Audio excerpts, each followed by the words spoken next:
Wherever you go, whatever you do, throw a little at it. Omax, Vest and Briefs. இந்திய வானிலை ஆய்வு மையம் வெளியிட்ட அறிக்கை.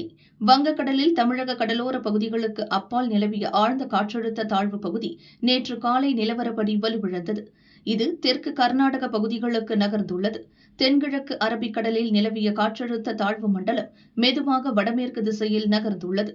இது வடக்கு மற்றும் வடமேற்கு திசையில் இன்று நகரக்கூடும். தெற்கு அந்தமான் கடல் மற்றும் அதை ஒட்டிய பகுதிகளில் ஒரு வளிமண்டல மேலடுக்கு சுழற்சி நிலவுகிறது.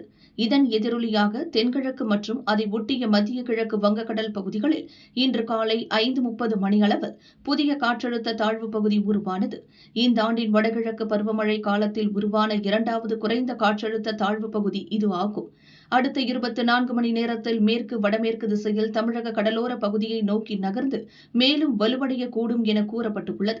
தமிழகத்தில் சில இடங்கள் மற்றும் புதுச்சேரியில் இன்றும் நாளையும் இடி மின்னலுடன் மிதமான மழை பெய்ய வாய்ப்புள்ளது. அக்டோபர் 29 வரை மிதமான மழை தொடர வாய்ப்புள்ளது. கோவை, நீலகிரி, ஈரோடு, திருப்பத்தூர், வேலூர், ராணிப்பேட்டை மாவட்டங்களில் ஒரு சில இடங்களில் இன்று கனமழை பெய்ய வாய்ப்புள்ளது என சென்னை வானிலை மையம் எச்சரித்துள்ளது.